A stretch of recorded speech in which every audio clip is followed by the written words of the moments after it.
real simple pleasure in life. Friday evening, Friday afternoon turned Friday evening at beautiful Belmont Park on this Independence Day weekend.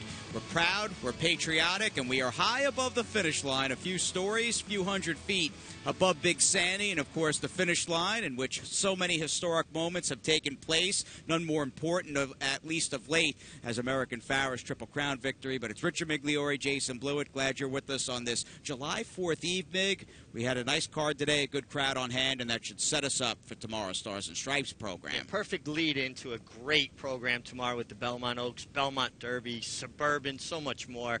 And I can still hear the crowd kind of a little raucous in the backyard tonight. Well, the B Street Band, we hear some Bruce Springsteen tunes. They sound pretty good. There is the B Street Band, and of course the fans gathered around the stage, and a good crowd back there. It was the case all day today. Kids are on vacation, a lot of families here. Nice to see, good crowd. Horses turn for home. You can feel the noise rise to that crescendo, and there's nothing like a great weather day on a summer day at Belmont Park. It really is one of life's great joys. It absolutely is. There's no place I'd rather be, and the late posters seem to bring more people out. You know, people are just coming out. I saw them still coming through the gate, 6th and 7th race, so probably catch the last few and then enjoy the B Street Band. Speaking of the last few, this was our final 3 p.m. late start. Done with the party at the parks, but we are just getting the party underway regarding the summer racing season. And no more important horse. You talk about American Farrer sweeping the Triple Crown and putting that exclamation point on that 3-part masterpiece on Saturday, June 6th in the Belmont.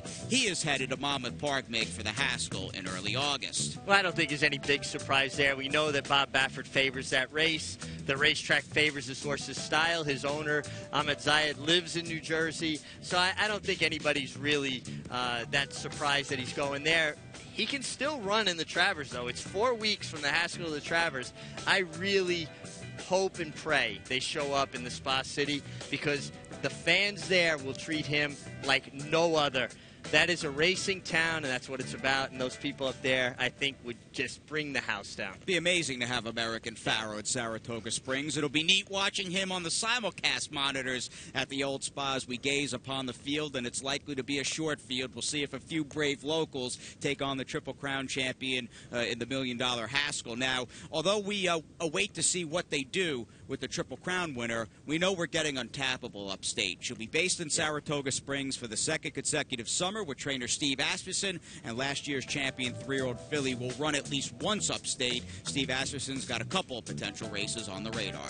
You know, looking back at her, I guess, somewhat disappointing effort last time in the Ogden Phipps, maybe it wasn't as bad a race as we thought. She kind of got caught in an unenviable position, chasing wide, and I thought she gutted it out to be second. When a filly or mare decides they've had enough, they don't fight for second money the way she did.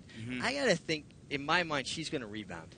Maybe she'll get a rematch against Wedding Toast in either the Shoe V and/or the Personal Ensign. You got some good older fillies out on the West Coast, and Beholder and Warren's Veneta. And although Untappable has not been as dominant as she was a year ago as a 3-year-old, she still is among the top 4 or 5 best older mares in training. We'll see her upstate 200 miles north of Belmont in a few weeks. Speaking of Saratoga, opening day, Mig, 3 weeks from today, Friday, July 24th. No better place to watch the summer horses compete at historic Saratoga Racecourse, and so many spots, Mig, as well, to take advantage and enjoy a day at the spa when you're talking about the backyard and all the new amenities we have put in. Well, people have been enjoying the spa for over 150 years now, and I don't think that's going to change anytime soon. It's just a great summer destination, and if you're a horse racing fan, it makes it even better. But the town itself is just a great place to go and enjoy, and I know I'm always looking forward to getting there. Perfect Sting, you remember her?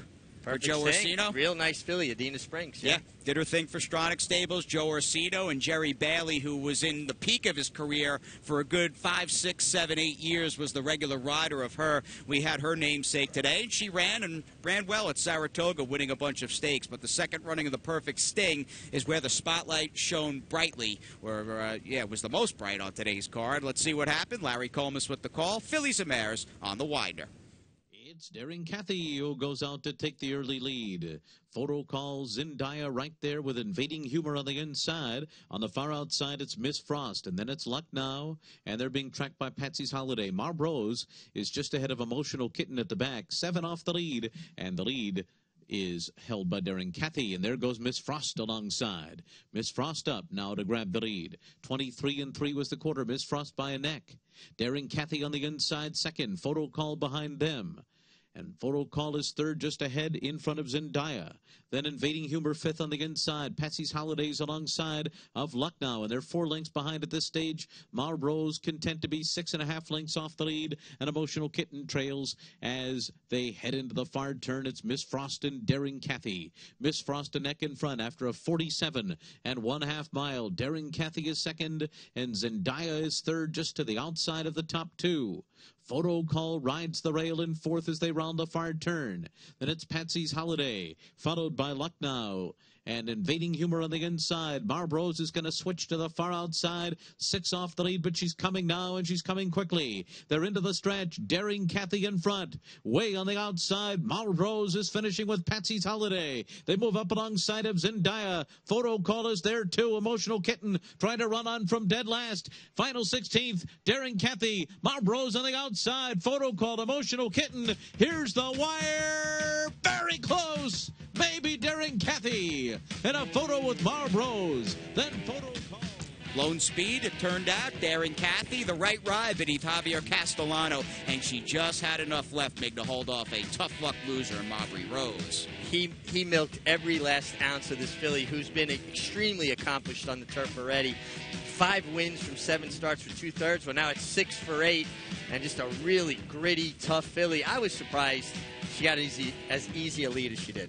When you look at this race on paper, Zendaya, kind of a need-to-lead horse who was stretching out to a mile. I don't know where she was early. Javier capitalized on the other riders' passivity here in the perfect sting. Good word for it, passivity. And interestingly enough, Zendaya, trained by Christophe Comant, the runner-up, Marbury Rose, Christophe Comant also maybe gets a little help on the front end. They were uncoupled, different owners. But, you know, I will say this, though. Zendaya wasn't as keen as she can be. She looked a little easier to rate today. Maybe she was a little off her game. Looked like a 1-2 punch that would work out for Christophe. In the end, though, it was Chad Brown picking up his second on the card, and the MIG caught up with Javier Castellano, the winning rider of the perfect sting. Javier, this is the first time you ever rode Daring Cathy. Is it difficult the first time riding a horse to go out there and know what they're about? I learned a little bit because I worked the field twice in the morning. And thank you, Mr. Brown, for giving me the opportunity to get on her and learn a little bit her style. I know she's speed, but she today rate beautiful, nice. And actually, the pace wasn't that too fast for her style. And I think she raced so beautiful today. I learned a lot. It did seem like a pretty, slow pace. What it looked like on paper was going to be a lot faster. Were you surprised you were going that easy? I mean, absolutely. Don't get me wrong. She broke and step slow a little bit. I had to use a little bit. And then she jumped up in the bridle a little bit. I had to rail a little bit. But I'm surprised the way slow they went, because those kind of type of horses, they go 46 and change. And today it went 47 and change. It's a bit different. You just did hold on. Did you know you had it won when you hit the wire? I didn't know. I mean, it was too close to call, and pass it wide and kind of hesitate a little bit. Javier, last week you were all over the place. You rode here, then you rode Prairie Meadows, then you rode back here. How tough is that to do, and how exhausting is it? Really tough, when you have to perform daytime, nighttime. But you go with the flow. I mean, I'm being very fortunate. I ride a lot of good horses, and a lot of people that support me. I think that's going to be good plus in the end of the year. It's going to put me a little bit another Eclipse Award winner. Well, that's why you're a multiple Eclipse Award winner. Congratulations. Thank you, Richie.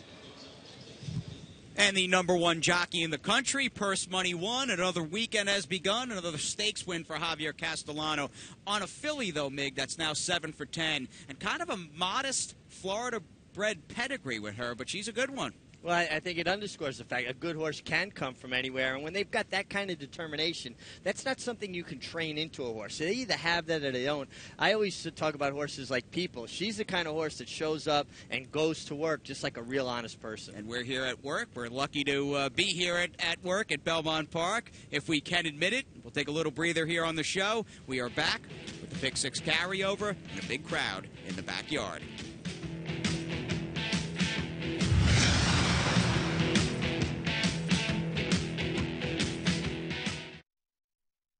Saturday, 4th of July, we want you here at Belmont. You need to be here at Belmont Park as the world's best, or four of them, take on America's finest. Some big names, 6 graded stakes, over $4 million in purse money. It is Stars and Stripes Day. So much to offer. The stars are out, and if you're one of the lucky ones and you get here early, gates open up at 11 a.m., well, how do you like our little stage prop? It can be yours here tomorrow afternoon. I really like this hat, too. This is one of the nicer hats. Got a little Stars and Stripes in the back. Quality hat, but I got a summer head of hair, so I don't know if I could wear the hat. You do. I want to touch it, but I won't go there. He would bust this segment immediately, and we'd have to do it over. You're looking good, Mig. Nice and crisp on tonight's Insider. Let's move on to race number 5. Pick 6, second leg. $700,000, a little over, in fresh money today in the Pick 6 pool. Here's what happened in leg number 2 as we go back to Larry Colmus. On the far outside, who goes out to the front. Forever for Always, Away with Speed, and then Jenny's Creek and Estatique settles into stride. 4th in the early stages. Swear By It is 5th in Estatique, and at the back of the field is Andromeda's Risk as the field makes their way to the back stretch. The leader is Resolutely. Eric Consell resolutely in front by a length. Jenny's Creek on the outside, second. Forever for Always, third. Astatique behind them, fourth, 4 lengths off the lead. Then Swear By It, and Andromeda's Risk is last. 25 flat, the quarter for Resolutely, who leads the way up the backstretch by 3/4 of a length. Jenny's Creek is kept close by Javier Castellano. Second on the outside, Forever for Always is third at the hedge, and then it's Astatique. Swear By It is 5th right now, drafting in behind horses with 4 lengths to make up. Andromeda's Risk is last of them all. 50 flat, the half for Resolutely, who leads the way on the far turn by a length over Jenny's Creek. Forever for Always is next, and Swear By It is now 4th. Swear By It is just to the outside of Forever for Always and 3 lengths off the lead. And then it's Andromeda's Risk, and now Astatique trails the field. It is Resolutely, Jenny's Creek, Swear By It coming up on the outside. Down toward the inside, Forever for Always. And then it's Andromeda's Risk and Astatique, and they're into the stretch. And it is Resolutely trying to hold on to the lead here. Swear By It on the outside comes on, though. Here's Swear By It on the outside of Resolutely. Swear By It to the front. And then it's Resolutely and Forever for Always. Swear By It. And Rod Ortiz Jr. finished strong to win it by 2. And then it was Resolute. This was a win with very little drama. 3 wide off the quarter pole. At this point, it's a matter of how much is it going to be by swearing. Yeah, it's just a really nice filly. 2 for 2 now. I love the way she runs. Look at the way she stretches her head out, way out, her neck out. She's reaching for ground. She shows that she wants the wire. This is a really nice filly that I think is going to be able to step out of New York bred competition at some point and be very successful. Swear By It, unbeaten New York bred filly by Broken Bow. Irad Ortiz, win number 47. This was the first of the Chad Brown double in today's Pick 6, and Lawrence Goichman, the winning owner and breeder, on hand with this 4-year-old filly who he bred. We move on to race number 6. We'll get the late pick 4 underway here on Insider. Very important late scratch. Actually, check that. We'll get on to a group of maidens on the main track. I'll get everybody up to speed with that late scratch later on today. Let's do it. 8 furlongs, Big Sandy. New York bred maidens, 3 and up as we go back upstairs. Send it in the Crocheron Kid. These 4 come out the best for the lead. Holy Week right behind them, running in 5th by 2.5. And then it's Devilish Grin, followed by Renwick and Jacobs here.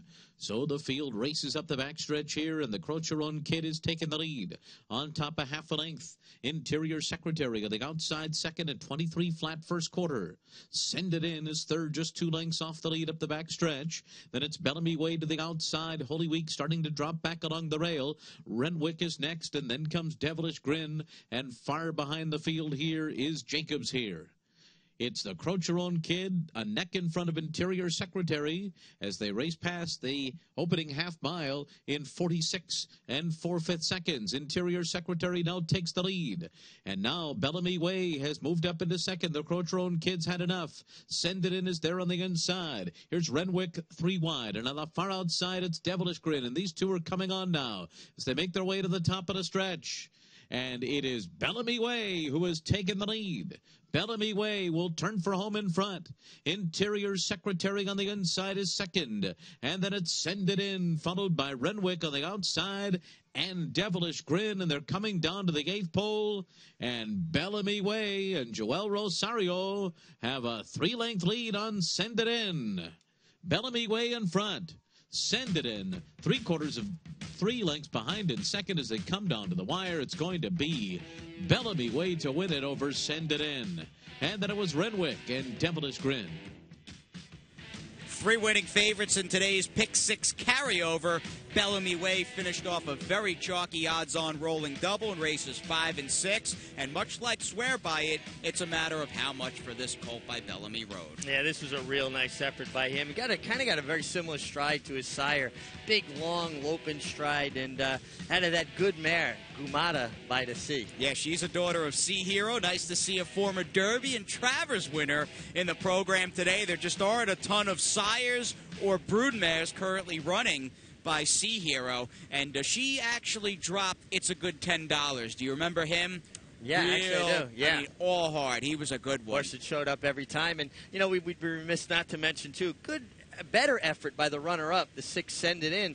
That was the first time the horse actually really showed any interest finishing with some good energy. Yeah, Paul Pompa homebred by Big Brown, who took a step forward today, but it was Dave Canizzo and Joel Rosario all by themselves with the odds-on winner in race number 6. What else happened on day number 47? From the opener at 3 p.m. through the finale at around 7:15. We'll go back upstairs to Larry Colmus. All out to stick with Flash Paws. Noble Doss now angles to the outside of them and comes on. And farther out comes Money in Your Pocket with a 4-wide rally. And they're into the stretch, and Noble Doss has taken the lead. Noble Doss now in front. The lead up to 2.5 lengths as they come down to the 16th pole. From Money in Your Pocket, Most Happy Fella angles to the outside, then Flash Paws and more 100 Acre. Noble Doss and Jose Ortiz by 3. Over Money in Your Pocket, Flash Paws, and Most Happy Fella. To the far outside, and they're into the stretch, and it is Nighttime Slipper, who went 46 and 2 for a half and has just lost the lead to an on-charging Lightning Ron. Lightning Ron to the front. Thomas Knight second. Not going on is Royal Ascot Zip. Heavy Hitter is taken third on the outside behind Lightning Ron and Israel Rodriguez. And Lightning Ron comes down to the line, a 2.5 length winner. Over Thomas Knight, Heavy Hitter was third, and Royal Ascot Zip fourth. The run turns for home on the lead. Star of New York moves up alongside. These two to the 8th pole, Love to Run and Star of New York. Cosmic Coincidence is next. Then Tug of War on the outside. Down to the 16th pole, Love to Run keeps on fighting. Star of New York, Tug of War finishing fast. But now it's going to be Love to Run to win it. Tug of War got second from Star of New York. Cosmic Coincidence fourth. Third, and they're into the stretch. And the Ghost Bride leads by 2. Summer Chant, a furlong to get by. And now to the outside, Killarney Rose switched out for the final furlong, but with work to do. Here's Summer Chant. Summer Chant outside of the Ghost Bride, who battles on. These two, Summer Chant, the Ghost Bride. Killarney Rose third. The Ghost Bride's coming back to win it. The Ghost Bride and Jose Ortiz beat Summer Chant on the lead. Spring to the Sky, into the stretch, a length and a half advantage over summation time down on the inside. On the far outside, Shore Runner's trying to put in a bid, and here comes Shore Runner up alongside of Spring to the Sky. Summation time is down toward the rail, but it's Shore Runner. And Shore Runner pulls away under Kendrick Carmouche to win it by 4 lengths over Spring to the Sky, Summation Time, and Night Officer.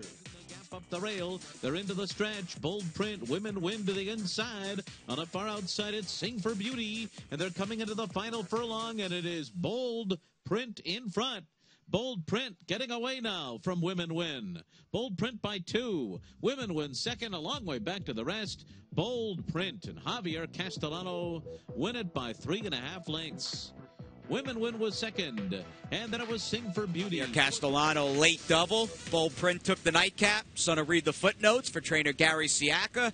Pick 6 paid a little over $4,000 for all 6 winners, and it seemed like a day. Again, there were 3 winning favorites making the sequence, so a lot of people did hit it on this Party at the Park Friday, which we like. And Shore Runner, as we take a look at our second look, he ran so fast in the 7th, I think we need to go back and check him out again. This is a horse just going great guns these days. Yeah, he's in really, really fine form, and a quick return on that 62.5 claiming price last time. Nice, well-timed ride by Kendrick Carmouche. Joe Sharp, a young trainer that is making a name for himself right away, beyond being married to Rosie Napravnik as a good horseman in his own right. But this horse ran 107-1. That's racehorse time. The track record's 106-4, only 2/5 off the track record. And there's spots in Saratoga because this horse can go 5.5. Yeah. Races like the Troy may fit him okay. And that late scratch in race 7 of the 2 Married to the Music, who flipped in the gate. They got him out. He was okay. Cornelio was okay. But do note there was that late scratch in the 7th race with the mighty Married to the Music. Jockey standings down. Javier won a couple today. I'm not sure if anybody else had more than one on the afternoon. We do know Jose Ortiz, in fact, had another multi-win day. He won a pair, but Irad Ortiz got away with the victory, and he leads all riders. Yeah, Javier keeps nibbling on that lead. Usually we see Irad, the one flying from behind. It might get interesting here the last 2 weeks of the meet. Johnny Velasquez, who is tied for 4th with Eric Cancel, was up at Finger Lakes today, his first trip ever up to Finger Lakes, and he won the New York Oaks. Amazing. 26,000 mounts. First ride ever at Finger Lakes. Todd Fletcher, quiet Friday at the park. Chad Brown walked away with a couple of victories. He's got a total of 5 entered in both the Belmont Derby and the Belmont Oaks. We'll roll on to the claims with a quiet Friday in the claim box down. Royal Ascot Zip did not run well as the beaten odds-on favorite in race 2. From Linda Rice to William Hefner for $20,000. A lot more than 20 G's up for grabs tomorrow. We'll preview 3 stakes on Stars and Stripes Day as you look at the picnic area off the quarter pole. What a great spot on a glorious July 3rd, Friday evening at Belmont. Mig and I are back in a second.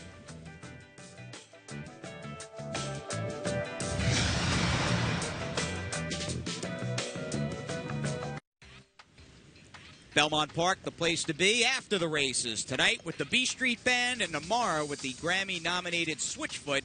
They will, I'm sure, blow apart the backyard here tomorrow, July 4th, the end, and a fitting end, the Stars and Stripes Day, where we'll have some loud sort of rock and roll on the main track and turf courses all day long in the form of thoroughbreds. Well, I don't know about this Switchfoot, but I know about turn of foot, and Lady Eli, she's got some turn of foot. Perfect segue into Lady Eli as she leads off as the 2-to-1 morning line favorite, facing 13 in the $1 Million Belmont Oaks. Here she is. This was unnecessary trouble in her prep for this race. The wonder again. She's so good she was able to overcome this ride. Yeah, she was pounds the best here and flew home. Won by half a length. The margin of victory does not tell the whole tale. Overcame a slow pace, won with something in reserve. Certainly got the 1 1/8 very well. My question is, as brilliant as she is, with as much turn of foot as she has, can she get the 10 furlongs? Right, 10, not a problem. That's not a question for Spanish Queen. Here she is, the American Oaks, winning out in Southern California at 1 1/4. Well, she has one going 1 1/4. She's only been defeated once in her life. Lady Eli's undefeated. I thought this was a real nice victory. She had to overcome some trouble herself and finished resolutely. I think this is the sternest test, and this filly in particular, that Lady Eli has ever faced. Going to be a good one. Tomorrow's Belmont Oaks $1 Million purse. Chad Brown looking for his 4th consecutive win in a race formerly known as the Garden City. 2012, 13, 14 last year with Minorette. We'll see if Lady Eli can do it. Tonalist. He will try to join Easygoer as the last Belmont, Gold Cup, and Suburban winner. He's odds on from the outside. and one of the stars on the program. And he certainly is a very deserving big favorite on the morning line. Gets blinkers off, should gallop into the race the right way. Don't see him far away. And good company he's keeping there. I love when you come up with those statistics. Yeah, no, that was a fun statistic to look at. Not many horses have done that trifecta here at Belmont. Coach Inge, however, one of two in the race for Todd Fletcher. This horse, it's remarkable, Meg, looking at how good he's gotten this year. He's really gotten good. It took Coach Inge a long time to figure it out, get there mentally and physically, but boy, has he put it together. His Brooklyn was a scintillating performance. He refused to lose, and he finished the deal. And I've got to think he's going to be loose on the lead, and Tonalist better respect him, because when a horse is in good form, they could be dangerous. How do you like that? Couple of Breeders' Cup winners on tomorrow's card competing. Lady Eli won the BC Juvenile Fillies Turf, and here's your Breeders' Cup Juvenile winner last fall in the form of Texas Red, Kent DeSormo. They've been patient, very anxious to see what this horse does beginning tomorrow. And this horse has been working extremely well. He's got good long distance works in him, 1 mile and 1:38 and change actually in between races. I think he'll be fit enough. I don't know how tightened up he will be to throw his A race. I'm sure this is a race they would like to win, but I think more of a stepping stone to bigger and better things in Saratoga. And maybe that's the case with Blofeld, and I guess there's some question marks in the camp of this colt by Quality Road. Ultimately, what will he prove best at? But he's got some talent, and he's a stakes winner at Belmont looking at his futurity. Yeah, I like Blofeld a great deal. I think the mile suits him better than the 6 furlongs last time, chasing a speedy Cinco Charlie at Churchill Downs. We saw him winning the futurity last year, rallying up the fence, and he's going to have to overcome some stuff, though, from the rail. This was the prelude to Belmont Day. Belmont Eve, Friday, June 5th. How'd you like the effort out of Speightster, who's a perfect 2 for 2 and looks like a colt who's going places? Yeah, Speightster is a very nice horse. He gets a great post to be able to see what everybody else is doing. He's fast enough to be in the race, but he doesn't have to be committed to be in the race. He's a horse with a future as well. We don't have our coupled entry tonight. Andy's Pick 4 play, Naira.com. Check it out. So Maggie Wolfendale goes it alone with her Paddock Insider as we send it over. Thanks, guys. And while we're only a month removed from the legendary Belmont Stakes being run here with American Pharoah, we have a wonderful race card lined up for this July 4th. And it all kicks off with the Victory Ride, which will also kick off the all graded stakes, Pick 6.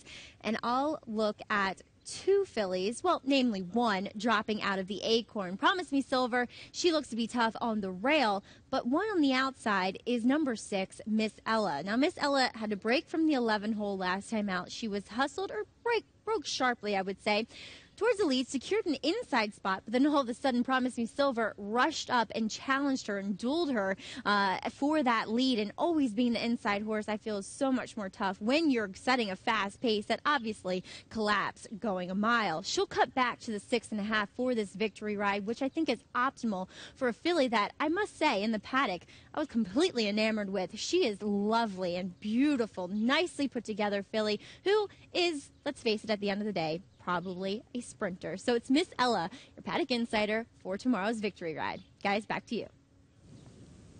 Over $1 million in guaranteed wagers. Maggie touched upon that $500,000 guaranteed all stakes graded Pick 4. There's $250,000 guaranteed in the Pick 5 that gets underway at 12:30 p.m. What more could you ask for, Mig, on July 4th? And a hat. And a hat.